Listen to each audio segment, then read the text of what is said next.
saya mau cerita ini. Jadi di beberapa tahun yang lalu saya punya alumni, dia setelah lulus dia kan bekerja di sebuah dental itu klinik kecantikan gigi. Jadi bukan dokter gigi ya, klinik kecantikan gigi. Waktu itu dia ditanya oleh manajernya, oke, Anda lulusan mana? Ya, lulusan Udinus. Nah, gitu. Dia dengan bangga lulusan Udinus. Oke, IPK-nya berapa? 3,4. Nah, setelah itu, oke, tolong bantu saya untuk merancang strateginya. Strategi di dental itu ya, klinik kecantikan gigi itu. Akhirnya apa yang dilakukan gitu ya?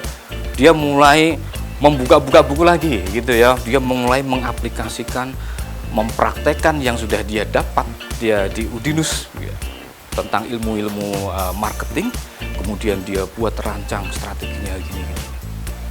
Dan sukses loh. Nah itu ya, luar biasa. Akhirnya sukses dia mengembangkan strateginya. Sampai akhirnya dia WA ke saya. Pak Bro, terima kasih ini. Kemarin sudah dapat ilmu marketing seperti ini, ternyata dipakai betulan gitu ya di tempat kerja saya. Nah itu dia. Itu adalah ilmu marketing ya. Jadi jangan lupa ini tadi perbedaannya seperti itu antara ilmu marketing dengan ilmu selling, jadi jualan gitu ya. Nah, saat kita balik lagi, tadi kan ilmu marketing, ilmu pemasaran. Nah, sekarang kita khususkan ini. Lantas bagaimana kalau pemasaran itu adalah pemasaran digital? Nah, ini saya mengutip dari sebuah definisi ya, menurut Dave Chevy, itu dari bukunya Dave Chevy tentang digital marketing tahun 2016. Digital marketing adalah pemasaran produk atau sebuah pemasaran yang menggunakan teknologi digital melalui internet, media sosial, telepon seluler, atau media lainnya. Nah, definisi ini memang berbeda ya dengan definisi digital marketing di zaman tahun 2000. Memang digital marketing ini kan perkembangannya itu dari tahun 2000 yang dulu. Karena kan tahun 2000 kita masih ingat ya, internet itu masih 1G gitu ya, belum ada 2G waktu itu ya. Semua serba terbatas, tapi sudah ada itu waktu itu digital marketing. Cuman namanya memang tidak seperti sekarang gitu ya. Teknologinya juga tentu saja tidak seperti sekarang. Waktu itu belum ada medsos. Jadi di buku-buku tahun lama, yang di buku-buku di tahun 2001, Anda tidak akan pernah menemukan kata medsos di situ. Nah, ini bedanya ya dengan kalau buku-buku yang sudah modern. Jadi kalau teman-teman mau belajar tentang digital marketing, pastikan bukunya keluaran tahun berapa dicek dulu. Karena informasinya ini perkembangannya luar biasa cepat sekali gitu ya. Nah, jadi di dalam digital marketing ini menggabungkan kekuatan internet dengan teknologi digital. Kita tahu ya bahwa teknologi digital itu perkembangannya luar biasa sekali, apalagi setelah ada ketika internet itu menginjak 3G. Mungkin teman-teman masih ingat kapan 3G itu masuk Indonesia gitu ya. Pada waktu di tahun 2000, sekitar tahun 2009-2010, itu teknologi 3G itu sudah mulai masuk ke Indonesia. Nah, waktu itu kan ya, dengan ditandai dengan adanya ponsel BlackBerry. Kan ada muncul itu BlackBerry 3G, kan ada BlackBerry yang 2G gitu ya, ada BlackBerry yang 3G. Nah, ketika muncul BlackBerry 3G ini ternyata ini mengubah dunia marketing besar-besaran. Waktu itu belum ada WhatsApp, belum ada Telegram dan lain sebagainya, tapi ingat waktu itu sudah ada BlackBerry Messenger.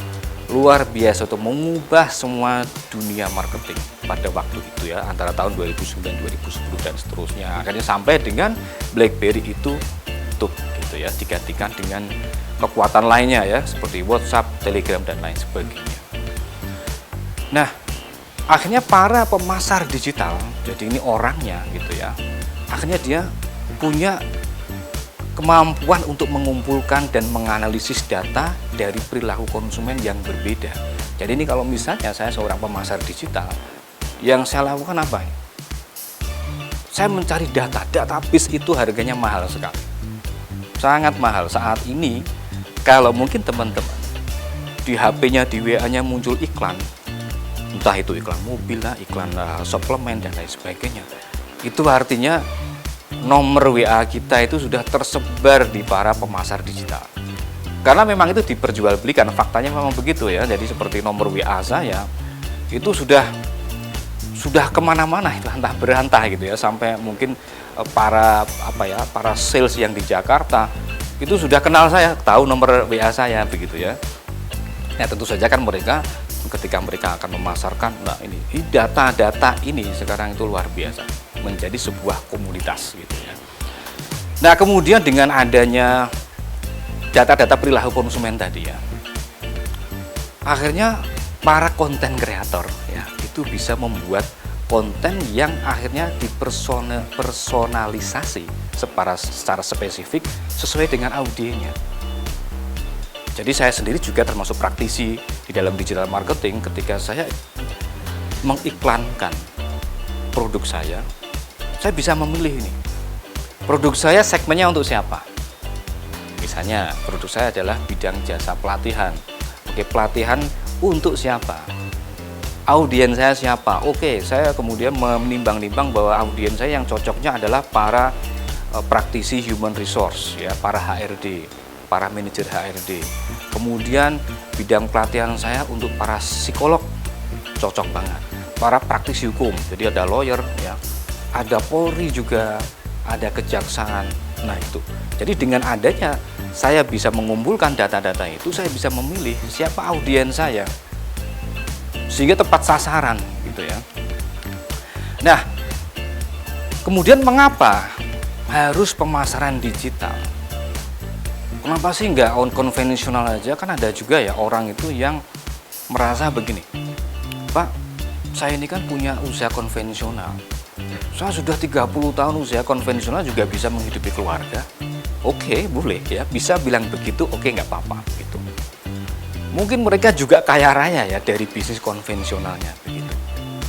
Tapi pertanyaannya, bisnisnya tadi kuat bertahan berapa tahun? Ya, kuat bertahan berapa belas tahun, berapa puluh tahun, kuat nggak diteruskan oleh anak-anaknya? Jangan-jangan yang tadi bisnis konvensional itu memang sukses di zamannya, ketika sudah berganti generasi, anaknya nggak bisa lagi melanjutkan. Nah ini yang perlu diwaspadai. Makanya kenapa tadi saya memilih tema bahwa pemasaran digital ini adalah suatu bisnis yang bisa beradaptasi dengan perkembangan zaman. Oke, nah sekarang dari pemasaran digital, kenapa harus pemasaran digital? Yang pertama kelebihannya bahwa pemasaran digital itu dapat dipantau dan diukur. Nah ini teman-teman ya, mungkin teman-teman pernah mendengar kata Google Analytics. Nah kenapa kok ada embel-embelnya analitiknya gitu ya?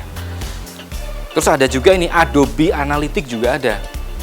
Jadi mereka ya, para provider ini, mereka membuat sebuah algoritma analitik, fungsinya untuk apa? Untuk memantau dan mengukur. Jadi tahu ini. Jadi kalau misalnya saya punya bisnis begitu, kemudian saya mendaftar akun di Google Analytics, saya ngerti siapa yang mengunjungi toko saya secara online, orang-orangnya siapa saja, mungkin usianya juga seperti apa, sehingga saya bisa memetakan bisnis saya. Bisnis saya ini kalau misalnya saya petakan usia yang mau saya pasarkan tidak cocok untuk usia 20 tahun ke bawah, nggak cocok. Nah, sehingga ketika saya beriklan, saya akan memilih ini. Misalnya lewat Facebook Ads gitu ya. Saya akan pilih untuk usia di atas 20 tahun ya, atau di atas 21 tahun misalnya seperti itu. Nah, sehingga dengan usia-usia yang lebih atau sesuai dengan sasaran saya, harapan saya adalah tepat sasaran, kan begitu.